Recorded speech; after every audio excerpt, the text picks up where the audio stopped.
Seguiremos innovando para hacer tus viajes más cómodos, seguros y las vías más ágiles. ATM en coordinación con la Alcaldía de Guayaquil.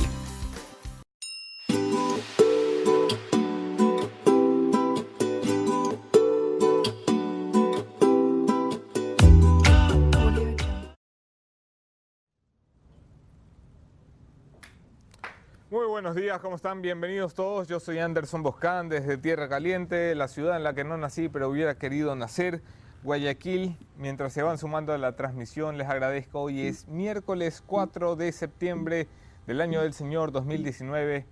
Agradecimiento especial a las marcas que nos acompañan cada mañana y que hacen posible que nos encontremos. Sixt, la marca alemana que ya está en el Ecuador y nos permite dejar de andar en taxi y empezar a andar como aniñados en carros automáticos. Muy buena flota que tiene Sixt, muy buen servicio. ¿Sí o no, Chemita? Sin quejas. Muy bien. Sin quejas. Agradecimiento especial al Escalón, aunque esta mañana no transmitimos desde allí, ya les contaré desde dónde nos encontramos. Saben que es nuestra casa en Guayaquil, en el corazón de Urdesa. Y bueno, ¿está lista la cuota comercial hoy? Estoy recién despierto todavía. Estos vuelos de la madrugada a Guayaquil me tienen tonto, más tonto que de costumbre. Tonto me ha dejado, eso sí, la declaración de lo que ha pasado ayer. Así que hagamos una revisión, esto va a ser en caliente.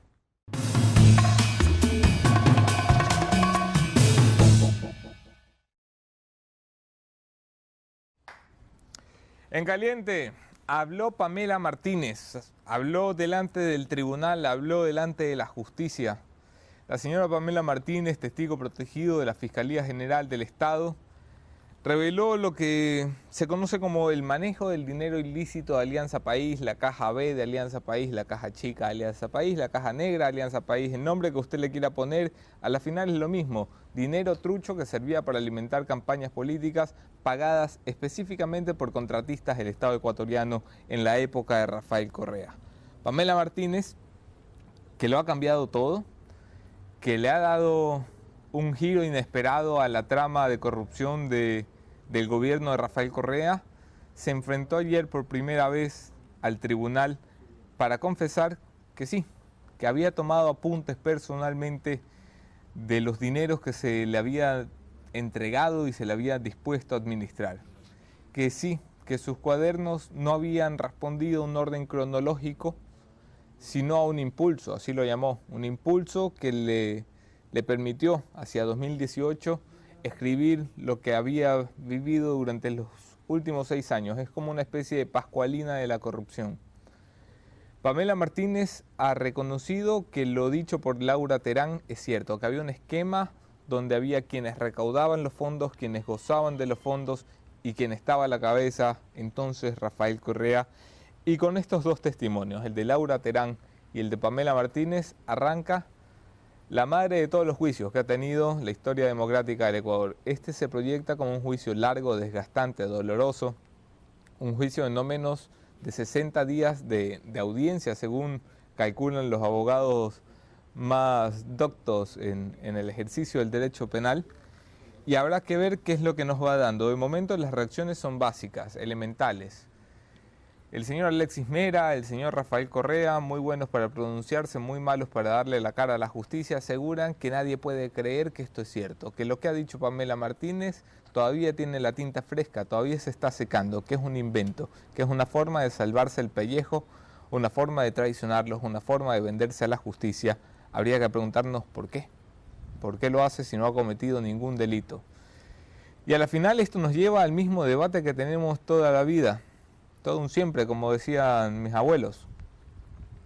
Y el debate es, ¿qué tan compenetrada está la clase política con la corrupción? ¿Qué tan dispuestos estamos a seguir viviendo con una clase política tan sinónimo, tan apegada a escándalos y corruptelas que van tapando los escándalos de la semana anterior? Porque nada es tan vergonzoso y tan patético y tan corrupto como lo habíamos visto desde la semana anterior en este país. Y para conversar de temas profundos se necesitan invitados con niveles de profundidad. Por supuesto que mi invitado de hoy es el presidente Gustavo Noboa Bejarano, que más que mi invitado, en realidad ha tenido la gentileza de abrirme las puertas de su casa así que técnicamente soy yo el invitado de él, aunque este es mi programa. Quédense en la entrevista.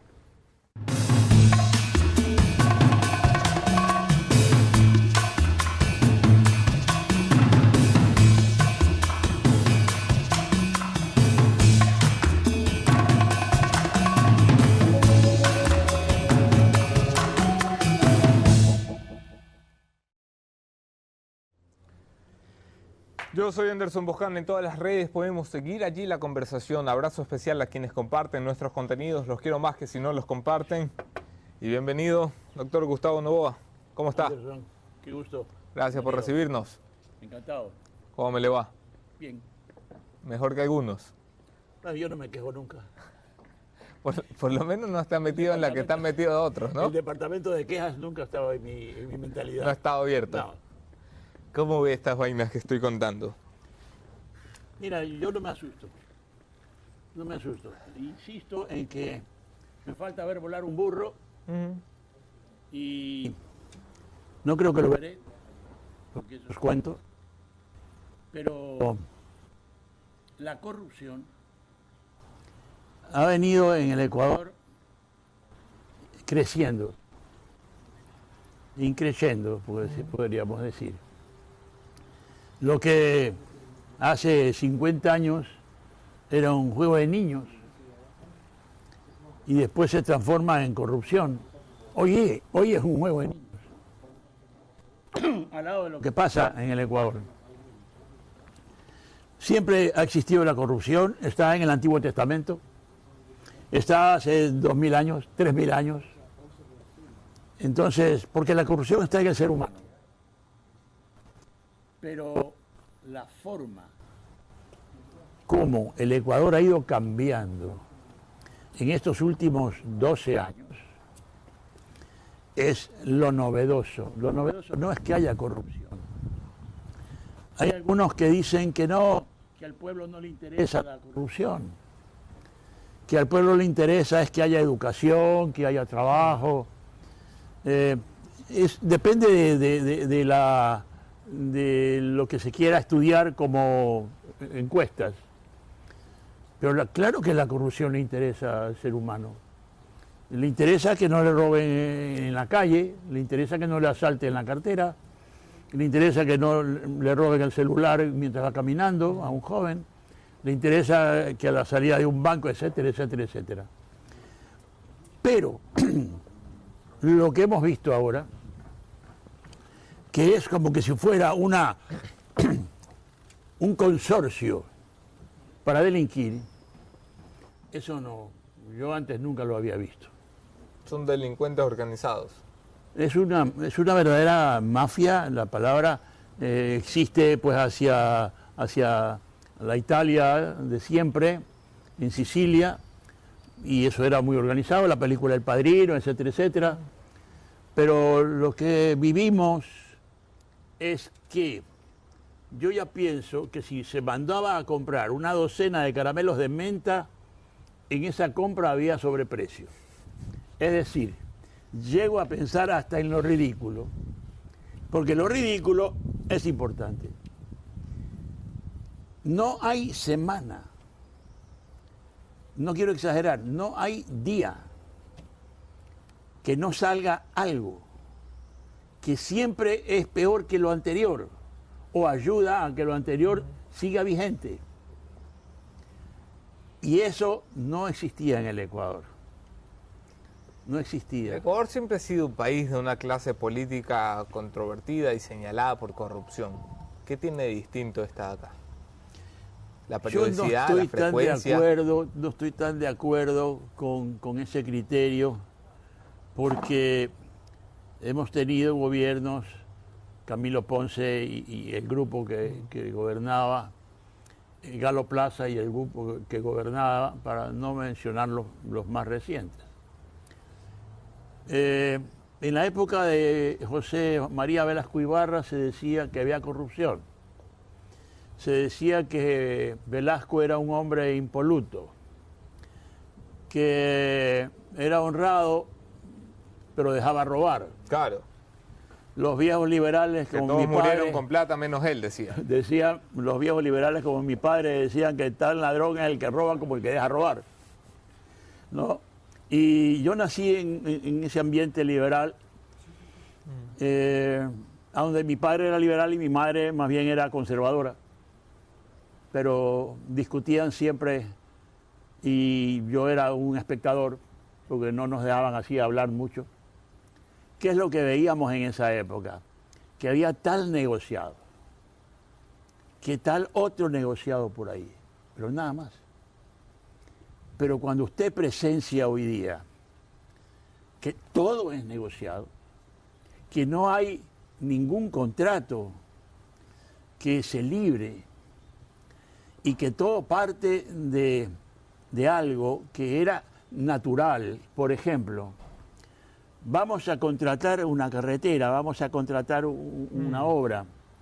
Muy bien, hay que hacer licitaciones. Hay que hacer, si no se requiere licitación, 3 ofertas. Pero hay que ir a la Procuraduría, que hay que ir a la Contraloría. Y entonces cada uno le pone el santo y seña.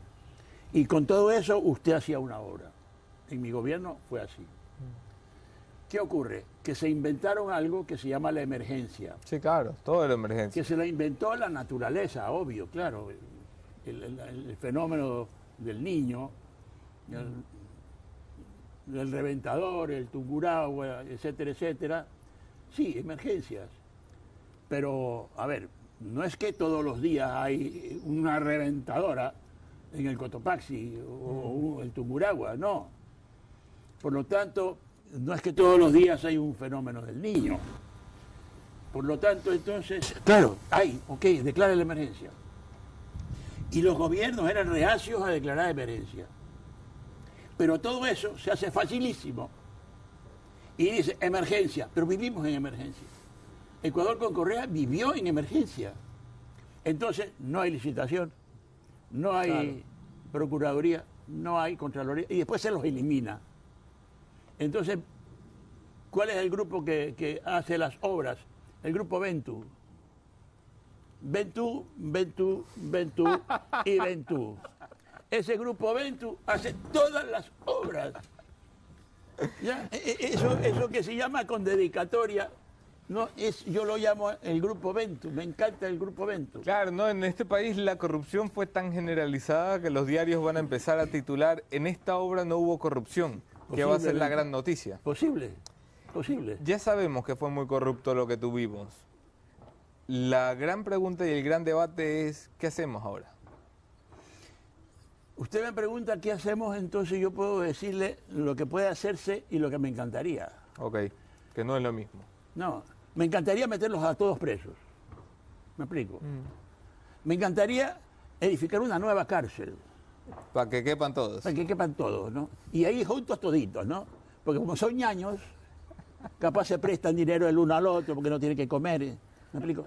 Pero tengo miedo de que me sobornen a todos los policías que estén cuidándolos a ellos, ¿no? ¿Verdad? Entonces, esta corrupción masiva, ¿ya? Eso no había en el Ecuador. Esto es nuevo. Y esto, que hablamos siempre de los políticos, ¿no? ¿Verdad? Pero ojo, ¿y los empresarios qué? Si ha habido un político que ha recibido dinero, alguien se lo dio. Claro.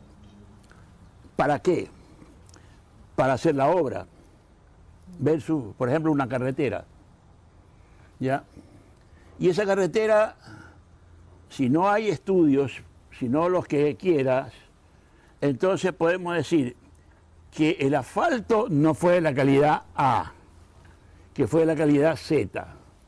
Y por lo tanto, entonces, no hubo un bacheo asfáltico, hubo un babeo asfáltico. Y con las primeras lluvias se fue. ¿Por qué? ¿Por qué aquí en el Ecuador el asfalto que ponen en las carreteras no dura mayor cosa? Qué raro. Yo sospecho ya cuando las cosas son raras. La Y Fiscalía no se ve con muchas ganas de meter en la colada de los empresarios privados, o si los mete, los están metiendo de forma selectiva. Allí no están todos los que deberían estar. yo creo que si no se mete a todos los empresarios a quienes se les prueba, ¿no es verdad?, que han incurrido en una falta. ¿Cuál es la falta? Es decir, doy para que me des. Ese es el juego. Yo te doy dinero a ti, ministro, a ti, subsecretario, a ti, lo que sea, para que me des. Que me des una obra. Una obra. Y esa obra, entonces, ¿cómo se maneja? Se maneja con un presupuesto bajo. ¿Por qué? Porque mañana hay que pedir una extensión del contrato o extensión del precio porque costó más. O sea, la zapada se la saben completa. Yo escuchaba, y he escuchado a mucha gente que decía, yo no tengo idea de cómo se roba. Y es verdad. Yo he conocido gente impoluta, gente espectacular. Entonces yo me resisto a creer que todo ecuatoriano que va a la política es un pillo. No es verdad. Eso no es verdad. Que tenemos una gallada. ¿Reconoce gente honesta, gente decente, gente valiosa en el correísmo? Ay, no tengo la lupa. Tendría que ir a buscar una lupa para ver si encuentro a alguien por ahí. Posiblemente hay. Hay subsecretarios, hay gente, creo que hay alguno que otro ministro, porque a mí me gusta siempre hacer las excepciones. Entonces tendría que decir que sí, que yo no puedo a todos medirlos con el mismo centímetro, ¿no? Que hay gente honesta. Pero cuando ya vamos a buscar la gente honesta y resulta que eso es la excepción, Estamos jodidos. entonces estamos fregados. Porque confirmamos la regla. Confirmamos la regla. Duro ha sido usted, no de ahora, desde hace algún tiempo con el gobierno de Correa. Y a medida que pasan los días, van aumentando las voces que se unen a quienes hemos sido críticos de ese gobierno. Y eso suma también incluso la dureza de sus palabras. ¿Por qué no siento que se esté siendo lo suficientemente duro, lo suficientemente crítico con el gobierno de Moreno? Con el actual. Porque todavía está. Eso quiere decir que todavía tenemos que ver. A mí no me gusta juzgar una obra, sino cuando esa obra, voy a poner un ejemplo, Miguel Ángel hizo obras maravillosas y tiene obras inconclusas. Las obras inconclusas se llaman Los Esclavos y son personajes que están saliendo del mármol. Usted los puede ver en la academia en Florencia. Y usted ve unos hombres que están luchando para salir del mármol. Y los llamaron esclavos. ¿Por qué? Porque estaban adheridos al mármol todavía, no se habían liberado del mármol. Se libera ya el David de Miguel Ángel, por ejemplo. Entonces, eso me sirve a mí para decir, a mí me gusta juzgar las cosas, o cuando están las obras terminadas, o cuando las entiendo porque tengo que juzgarlas. Sin embargo, yo creo que el presidente Lenín Moreno tiene que darse cuenta ya que está en la historia. Porque a veces a los presidentes hay que hacerles, hey, despiértate, estás en la historia. Ah, cierto que estoy en la historia. ¿Y eso qué quiere decir? ¿Cómo es posible que si con un simple decreto se puede eliminar lo que crearon de la droga, con un simple decreto se puede eliminar que haya ese consumo y que se expenda droga a los jóvenes y que no se pueda todavía terminar con eso? No obstante que es un simple decreto, entonces yo le digo, por favor, Lenín Moreno, despiértate ya, viejo, porque ¿a dónde vamos a llegar con eso? ¿Está dormido el presidente? Está dormido el presidente en algunas cosas, sí señor. Y entonces, ¿ganancia de quién? A mar revuelto, ganancia de pescadores, dice, ¿no verdad? ¿Cuáles son los pescadores? ¿Por qué en el departamento legal de la presidencia hay personas que se ha conocido ahora último por las redes sociales que son no solo correístas, que no es un delito ser correísta, no es un delito. Hay personas que son correístas y pueden ser magníficas. Pero hay personas en los departamentos legales que están boicoteando pues al presidente Moreno. Y no se da cuenta el presidente Moreno. Se acaba de enterar que tiene metido el círculo de Alexis Mera sí, señor. En la oficina de Carondelet. Sí, exactamente. Comenzando por la señora Johanna Pesantes, ¿no? Exactamente. Entonces, hay 2, 3, 4 nombres que se han revelado, pero que obedecen a quién? Al señor Mera. El señor Mera sigue mandando desde su domicilio. El señor Mera come caviar y come foie gras y come paté y se come una hamburguesa en su domicilio y deja el grillete a un ladito y se lo vuelve a poner. ¿Esto qué es? Esto se llama corrupción. Señor Fausto Jarrín, abogado del señor Alexis Mera, que estuvo en este programa hace unos cuantos días, probablemente una semana ya, respondía a la referencia, le contaba un poco a Fausto Jarrín lo que había dicho usted en una universidad de Guayaquil, que si no me equivoco fue la Universidad de Ecotec. Especialidades, en la Ecotec, por los 40 años de la democracia. Decía usted que el señor Alexis Mera ni está embarazado ni es de la tercera edad, que se conozca, por lo menos, y que por lo tanto no debía gozar de arresto domiciliario. Decía muy inteligentemente, además, el señor Fausto Jarrín, que él no tiene una prisión, una casa por cárcel. Él lo que tiene es una restricción de su movilidad, de su derecho a la movilidad impuesto por la jueza, y que por eso se corresponde estar en la casa. ¿Le hace sentido? ¡Ja! Dios mío, es que audacia es el juego. Audacia es el juego. ¿Ah? Es decir, hay taxativamente cuáles son las causales para arresto domiciliario. Y dice que esté embarazada.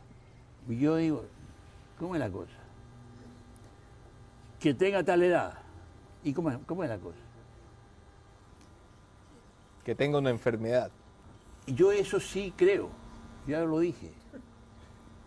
Que tenga una enfermedad catastrófica. En esa puede estar la causal. Porque la enfermedad catastrófica, yo dije ya, es la corrupción. Entonces, si la enfermedad catastrófica es la corrupción, ahí sí está inmerso. Alexis pues, Mera está papá, enfermo. claro que sí, pues viejo. Entonces, pero fuera la broma, porque después dice, no, que el doctor no se pone a bromear, pero que la vida es comedia y tragedia, viejo, no hay más. Eso está en el teatro desde toda la vida. Y ya nos robaron tanto que si no nos reímos nos ponemos a llorar. Pero claro, entonces, ¿qué ocurre? El abogado del señor Mera tiene que decir algo, pues. Para eso le pagan. Le pagan para que defienda. Sí, sí. Y entonces tiene que, si es inteligente, tiene que, puchica, imaginarse argumentos. Pero no es aquí. Cuando la ley es clara, nosotros no tenemos por qué interpretarla. No tenemos por qué buscarle la cuarta pata al gato. La cuarta pata al gato está ahí, se la encuentra. Y entonces, decir que sí, el señor Mera tiene derecho a estar en la casa en contra de lo que dice la ley, podrán decirlo, viejo, pero que se lo come el cuento el que quiera. Esto lo permiten los jueces, los más altos jueces de este país, los más altos magistrados del Ecuador, la Corte Nacional de Justicia específicamente. ¿Qué cree usted que se deba a la demora en el cambio necesario, urgente, requerido, y que además es la única tarea del Consejo de la Judicatura en el cambio de esa Corte? Ay, viejo. El problema es que hay millones de razones. Y yo lo dije en la universidad, habían ahí 250 jóvenes. Y yo le dije, es que para interpretar la ley y decir eso, hay que tener razones, pues. ¿Cuáles son las razones? A ver, los jueces tienen que decir que por tal motivo y en tal motivo, y la ley dice tal cosa, y por ahí, por ahí, entonces el señor tiene derecho a estar ahí. Pero eso no existe. Entonces, cuando no hay una razón, porque vale la pena una razón, con una razón usted puede vivir, la razón, el motivo de vivir puede ser una razón. Entonces yo creo que hay millones de razones para decir, sí, el señor Mera tiene que estar por ahí, por acá. Millones de razones. Usted entiéndalo como quiera. Y para no cambiar la corte igual. Claro, claro. Porque ahora tenemos otro Entonces argumento que es seguimos en legítimo. las mismas, ¿no? Un argumento que es legítimo. ¿Cuál? La independencia de los poderes. Ahora sí, ¿no? Ajá, Ahora sí. ahora sí. Y nos la ven a decir la independencia Claro. de los poderes, lo que estuvieron 10 Claro. años arrodillados al otro. Así es. Entonces, yo que hice un libro sobre la politización de la justicia, sí. y la judicialización de la política, y que ese libro ya tiene algunos años, yo digo, ¿qué es lo que ha cambiado? No, nada. Lo han perfeccionado. Lo han perfeccionado. Entonces se niega la evidencia, que es un argumento maravilloso que le funcionó a Correa muy bien. Hoy día hay sol, no, está nublado. ¿Y en qué mes estamos? En marzo. Así. Pero no estamos en septiembre. No, yo te pruebo que es en marzo. A mí no me vengas a discutir, me pongo bravo. Entonces, el señor Correa, un genio para negar la evidencia. No, él está en su casa, pero está en prisión. Ya. ¿Y come la comida de la prisión de la Tacunga? No, hombre, joda a comer. Si el señor fue candidato a ser embajador en Estados Unidos. Fue candidato a ser embajador en Estados Unidos. ¿Y por qué no fue candidato para ir a Venezuela? ¿Por qué no fue candidato para ir a Nicaragua? Hombre, pero si yo soy un revolucionario del siglo XXI, tengo que estar con mis raíces, pues. Yo tengo que estar con Mao. Tengo que estar con Stalin. Claro, ninguno Tengo quiere ir que para estar- Cuba, ¿no? No, que va, viejo, eso es una canción de los de Miami. Cuando salí de Cuba, dejé mi vida, dejé mi amor, pero nadie quiere volver a Cuba. Y peor como embajador, pues. Si tú te mereces, el señor se merecía la embajada de los Estados Unidos de Norteamérica, pero los Estados Unidos no tienen un pelo de tontos, pues. Y entonces, ¿qué pasó? Que Estados Unidos, cuando se calla, Habla. habla. ¿No es verdad? Y se cayó. Entonces Ecuador Claro. tuvo que recoger su pelotita. ¿No es verdad? Triste estaba Alexis. Se ven los mensajes que dice, estoy humillado ante el Sí, país. se ha humillado ante el país. Bueno, Dios lo salve, porque la justicia no lo va a salvar. Usted fue presidente. Yo siempre me he preguntado, porque a veces siento que toda la presión de lo que pasa en el país cae sobre los hombros de la presidencia de la República, sea o no de su responsabilidad directa. Y le quería preguntar si hay cosas de las que uno se entera y se hace el pendejo. Si hay cosas de las que uno se entera y no se hace el pendejo, pero no puede hacer nada. Y si el cambio en la justicia es una de estas cosas. Si Lenín Moreno no nos está mirando para otro lado, sino que simplemente está atado de brazos. La lucha contra la corrupción depende de la voluntad del presidente. En lo que a él le toca, pero él puede hablar de todo.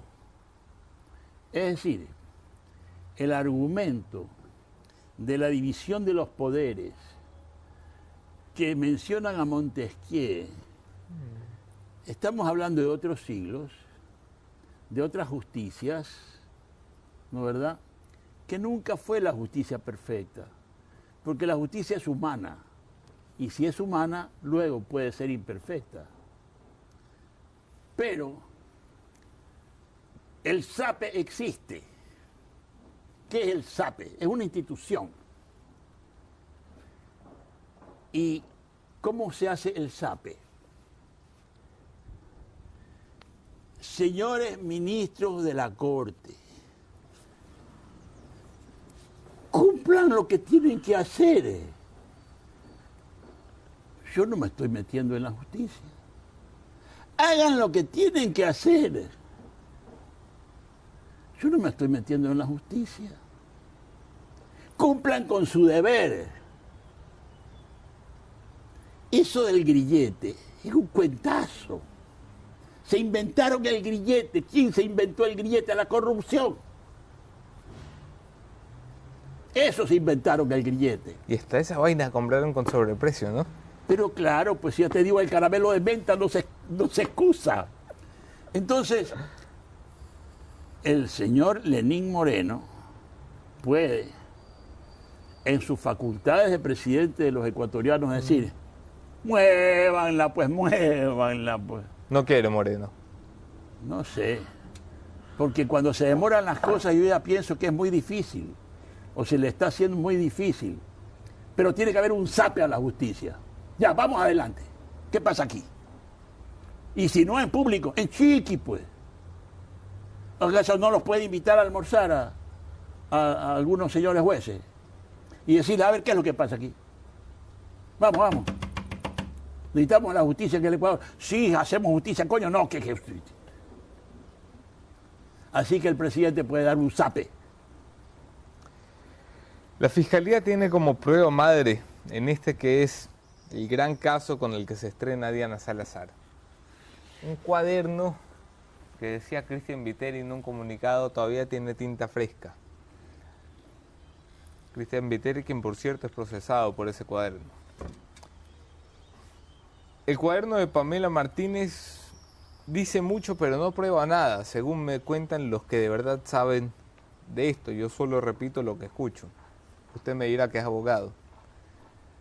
¿Hay pruebas en el caso que está llevando la Fiscalía? ¿O simplemente olfateamos que ahí hubo algo malo? A ver, no es nuevo que se hable de corrupción en este gobierno del presidente Correa. Se ha hablado aquí más allá de corrupción. Por lo tanto, hay un indicio que nos lleva a decir, sí, lo de la corrupción no es nuevo, lo venimos oyendo ya hace algún tiempo. Muy bien. Por otro lado, que no se puede escribir pasando un año y hay tinta fresca. Eso es otro argumento para negar la evidencia, que son geniales. Yo me he llegado a convencer a veces de que no estamos en el año 2000 tan, porque son tan inteligentes, tan brillantes, para probarnos. Oiga, pero esto no es nuevo.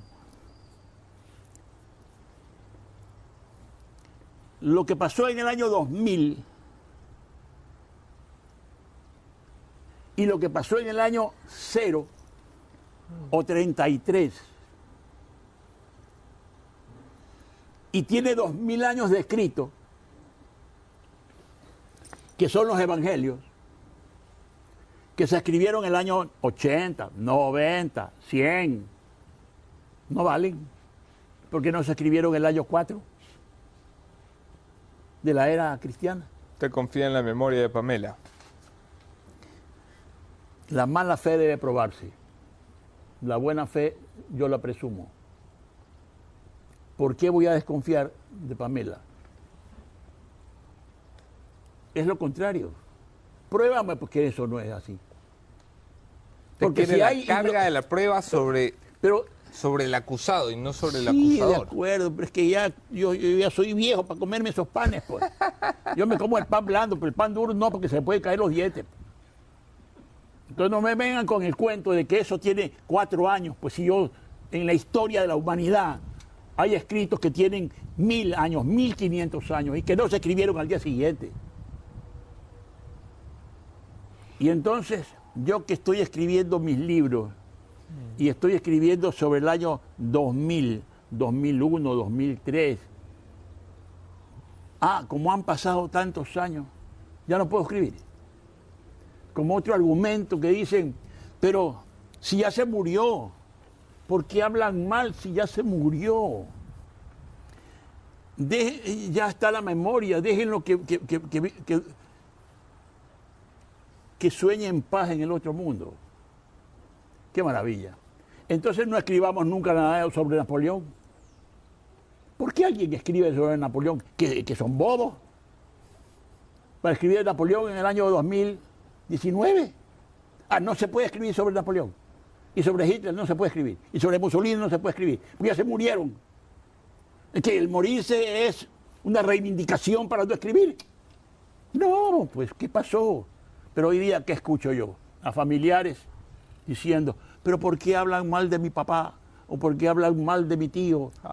Por si ya se murieron. Claro. Coño, por favor, no hablamos pendejadas. Así son los chavistas con Chávez. Chávez dejó de ser ladrón porque se murió. Así es. Entonces, tenemos que buscar la verdad, que para mí es la que nos hace libres. Y esa verdad hay que buscarla. 1 año después, 2 años después, 100 años después, lo que sea. Escribió sobre la politización de la justicia y la judicialización de la política. Correcto. ¿Está politizada la justicia hoy en Ecuador? Si todavía seguimos descubriendo que hay personas que están en departamentos jurídicos que alteran las cosas, sí. Se está judicializando a políticos como Rafael Correa. Se está queriendo matar a alguien que tiene vía electoral por la vía judicial. Vea, eso de que se argumenta hoy día, de que se victimiza a alguien porque se lo acusa, es otra falacia, otra falacia. Yo fui entonces victimizado, yo fui ofendido, yo fui porque me calumnió. Yo no me puse a llorar, yo me puse a pelear como macho, a probar mi verdad. Tampoco se quedó aquí para responder ante los tribunales. No, porque me querían matar. Eso y yo dice cojudo Correa. no soy, cojudo no soy. Correa dice que no es solo la justicia, que los quieren llevar a la cárcel para...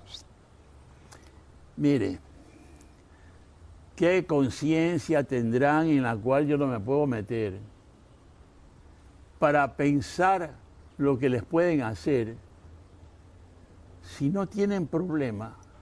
¿Por qué dicen eso? Si no se ha hecho nada y no soy culpable de nada, ¿por qué yo tengo que esconderme? Tiene que haber un motivo. Y cuando aquí se dijo en el Ecuador que a mí se me perseguía como perro con hambre hasta que quede el último hálito de vida, ¿ya? Eso era una promesa permanente de persecución. Y entonces, con todos los informes que yo tenía, tuve que decir, Corte Social Cristiana, jueces social cristianos, presidente de la Corte social cristiano, es pato, camina como pato, se mueve como pato, grada como pato, caga como pato, pato es. Me fui de aquí. Y me recibió con los brazos abiertos la República Dominicana, que si no hubiera sido verdad, no me hubiera recibido. Entonces, yo digo, muy bien, si no ha pasado nada, si nadie ha hecho nada, ¿por qué los odian tanto? ¿Por qué odian a Correa y a todo el grupo? Hay tanto odiador en este país que no los deja en paz a estos pobres hombres vivir tranquilos. O hay empresarios corruptos que hicieron contratos y firmaron contratos con sobreprecio o con tiempos falsos para enmendarlos luego con nuevos contratos. Empresarios corruptos. Llámesele al señor empresario y pregúntesele, oiga, con todo respeto, ¿no? Porque los empresarios merecen respeto. Oiga, ingeniero fulano, don fulano, con todo respeto, a usted dio un billetito para que le den el contratito de la carreterita, ¿no? Ah, sí. Ah, y eso, qué bacán, ¿no? Es premio. ¿Eso es corrupción? No, ¿cómo va a creer? Eso es un... Entonces llámese a cada uno de los empresarios Ese y es no un se les dé más argumento. contratos. Cancélese los Vamos a eso. contratos y Vamos no se a les dé eso. más contratos. Los empresarios, que son parte fundamental, coincidimos usted y yo. Dicen, igual que dice el correísmo, allí no hay delito. Allí a lo mucho hay una infracción electoral. Nos dieron un billetito que no reportamos al CNE, pero eso no es un delito de ninguna manera. ¿Cómo le explica usted a la gente que eso no es solo un apoyo para la campaña? Que eso era una coima anticipada. Porque, insisto, nos están viendo la cara de tontos. Los empresarios son personas que saben hacer negocios. Los empresarios no son casas de beneficencia, no son casas de asistencia. El empresario lo que busca es una ganancia, y una ganancia debe buscarla, una ganancia justa, una ganancia honesta. Pero si a usted le dicen, a ver, yo te voy a pagar tanto por tu contrato, ¿ya? Y a mí por abajo de la mesa me das tanto. ¿Eso cómo se llama? ¿Eso se llama un contrato? ¿Eso se llama algo lógico? ¿Algo ético? No. Ahí hay un sobreprecio que está llevándose por varias partes. Me dijo un ministro del gobierno de Lenín Moreno, cuando arrancaba este tema y cuando las voces que creemos que los empresarios no tienen patente de impunidad, tienen que responder a la justicia, me dijo un ministro, ojo con lo que pides, que en esa lista está más del 6% del PIB del Ecuador. ¿Hay que tenerle miedo a eso? Por eso estamos jodidos. Porque nunca saldremos adelante. El miedo paraliza. Y con esa parálisis no podemos seguir adelante. Nunca saldremos adelante. Caiga quien caiga, son frases que escuchamos de que uno es niño. Pero es una verdad. Usted no puede recibir más contratos. ¿Por qué en la República del Perú la justicia tiene enjuiciados presidentes de la República, ministros de Estado, etcétera, etcétera? ¿Por qué un presidente fue llevado al suicidio por no enfrentar una tragedia personal? Yo creo que en Perú hay una justicia. No será perfecta, nadie es perfecto. Pero yo sí creo que aquí en el Ecuador no hay todavía una justicia y estamos muy lejos de ser perfectos. Y entonces, han habido 10 años en los cuales se ha hecho de todo. Y por eso yo dije, no se quieren ir. No se pueden ir. Porque se van a la cárcel y me han puesto el mote de profeta. Porque yo dije que he hecho una profecía. Yo no he hecho ninguna profecía. Yo lo que dije fue lo que me pareció que es lo que iba a pasar en el Ecuador. Porque había argumentos para poderlos decir. ¿Qué va a pasar en el Ecuador de mañana, profeta? A ver, yo creo que hay que meter preso a caiga quien caiga. Empresarios. Si han delinquido, que caigan. Jueces, asambleístas, ministros de Estado, presidentes de República. No hablo con nombre y apellido, hablo en general. Si Ecuador no se da un baño, como se llame un baño, por decir algo que es conocido, no se da un verse en el espejo y decir, sí, este país así no puede seguir. Mira, yo que me preocupo por mí, pero sí me preocupo por ti y por todos ustedes que son jóvenes, que no tienen derecho a recibir un país como lo están recibiendo. Y que los felicito y me alegro que estén haciendo las cosas y que estén tratando de que la verdad se imponga. No es fácil, nada es fácil, ni lo será en el futuro. Yo no tengo la verdad del todo, pero sí tengo las agallas para decir, así no se puede seguir. La Asamblea Nacional no está cumpliendo con su deber. Me encanta la frase que se vayan todos. Me encanta. Me he vuelto a la vejez un viejo que trata de que se acabe el mundo para rehacerlo de nuevo. No es peligroso eso. La última vez Eso que es gritaron anarquismo. que se vayan todos, Eso es anarquismo. miren usted lo que nos llegó. Eso es anarquismo. Yo no soy anarquista ni estoy en contra del anarquismo. Pero sí estoy amigo de la purga, bien hecha. El Congreso tiene que purgar asambleístas. La Corte tiene que purgar jueces. Hay jueces probos, sí señora, hay jueces probos. Pero hay jueces robos, sí señora, hay jueces robos. Los robos que se vayan. Los probos que se queden. Suena simple. Yo sueño todavía. Yo sueño con mi país. Yo sueño con un mundo mejor y un país mejor. Ecuador, que tiene memoria corta y visión corta, a poco tiempo ya de las elecciones del 21, empieza a jugar y calcular, entretenerse. ¿Cómo le ve usted a la proyección? No tengo una bola de mago para saber qué puede pasar en el país. Pero sí, para mí es importante el que cada uno piense que está en la historia y que tiene que responder a esa historia. Lean la historia. ¿Y qué dice la historia? Es que algunos no leen ni historietas. No, de acuerdo que decía un amigo mío muy querido, ay doctor, la falta de ignorancia que hay en este país es enorme.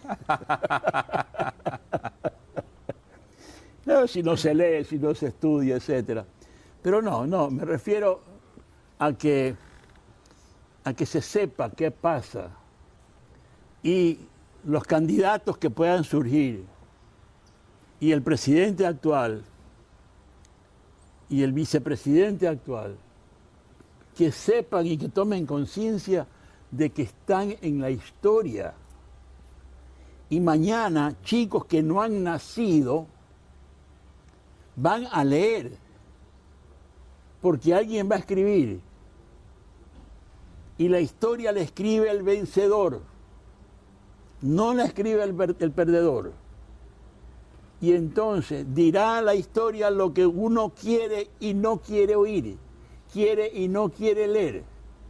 Y cuando yo digo, Lenin está en la historia, es que está en la historia.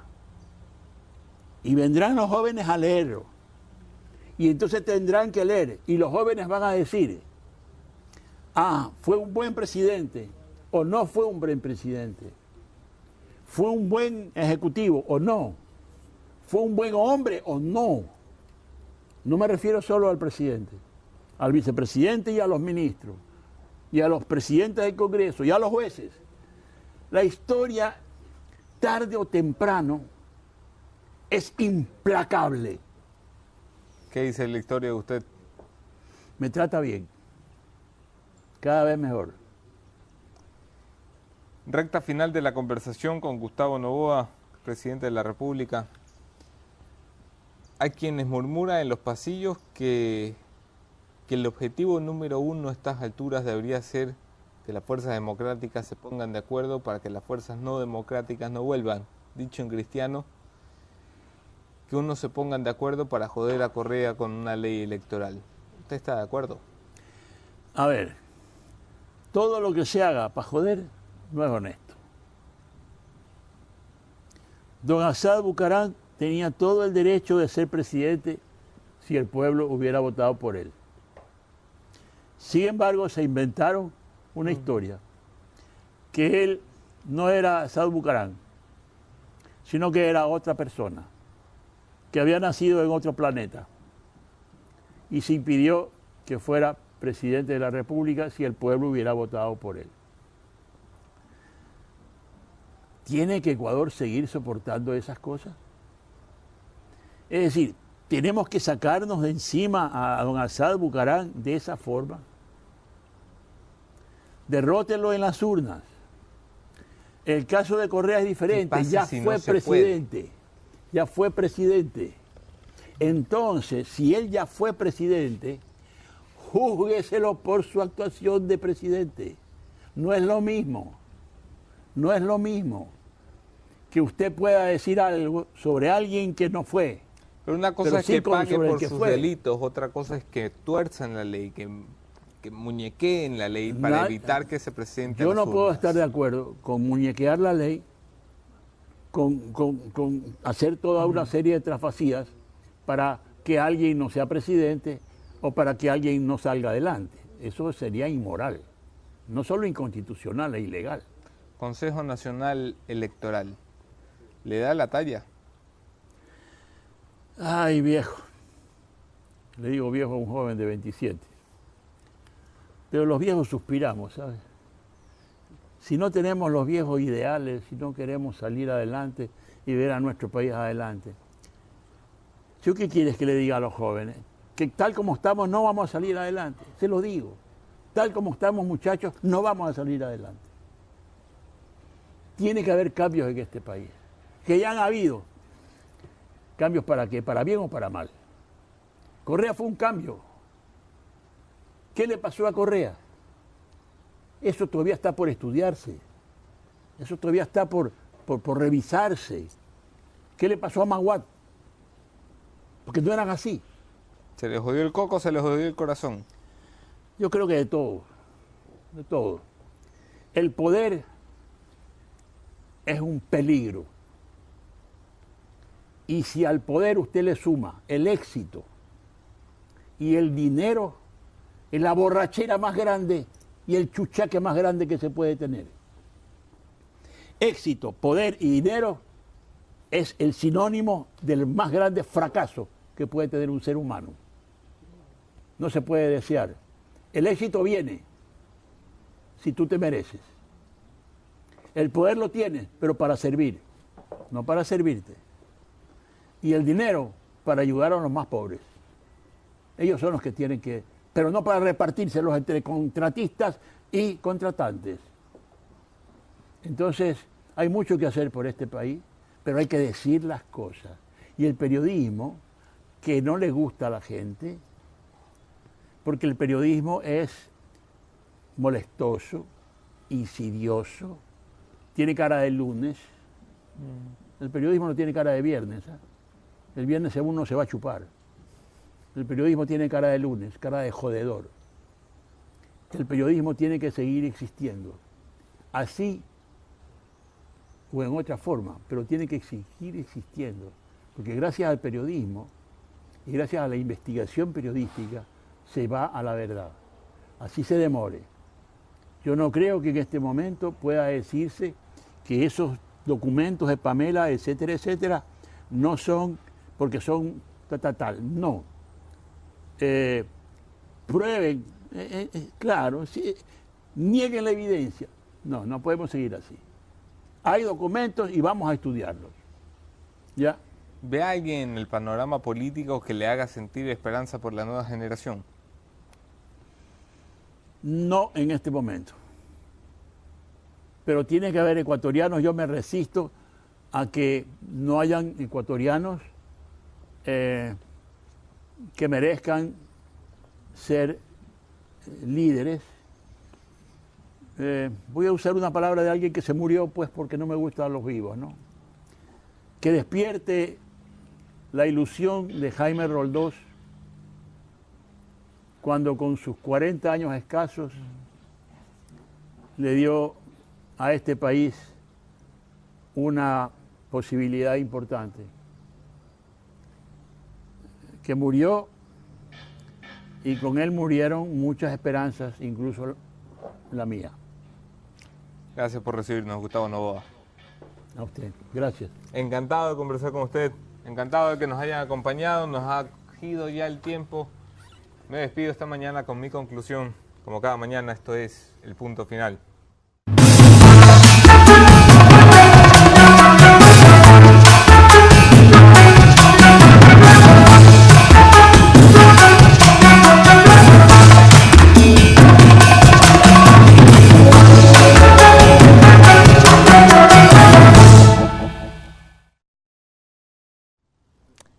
Algunos estamos ya cansados de perder tiempo, perder dinero, perder incluso dignidad, en un país en el que sobran las malas noticias y hay carencia de buenas.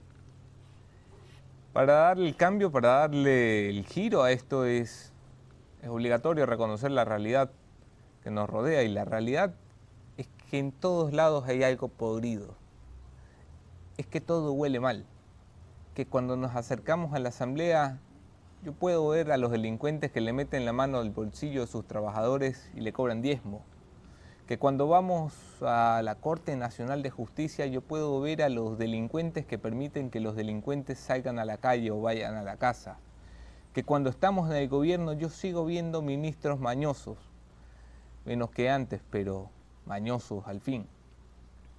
Y la única forma que tenemos para cambiar estas cosas es presionar a los que tienen capacidad de cambiarlas.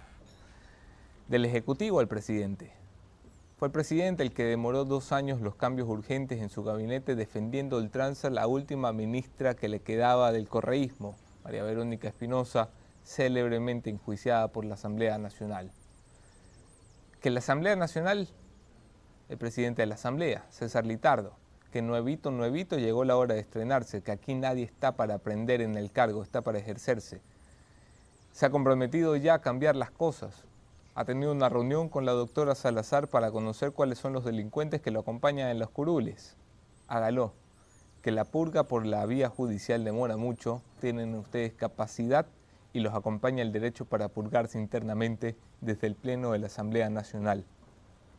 Que la Corte Nacional, el Consejo de la Judicatura, que tiene una sola tarea, 7 meses en el cargo y no pueden hacerla. No sé cómo le llamen ustedes, a mí me enseñaron en mi casa que eso se llama incompetencia. Que cuando uno tiene una sola cosa por hacer, la hace bien, la hace pronto, la hace rápido. No la demora, no busca excusas, no se inventa reglamentos del reglamento para empezar a escribir el reglamento. Hay jueces que sirven y hay jueces que no. Lo único que queremos es que los jueces que no dejen de ser jueces. Si arreglamos las 3 puntas, esta mesa empieza a caminar mejor. La cuarta pata la hacemos nosotros, los ciudadanos, que creo yo, cada día empujamos un poquito más. Aquí nos vemos mañana, otro tema, otro entrevistado, mismo entrevistador. Soy Anderson Boscán. Mañana me acompañará el doctor Roberto Pazley, Universidad de Guayaquil, bombas a diestra y siniestra. Lo conversamos.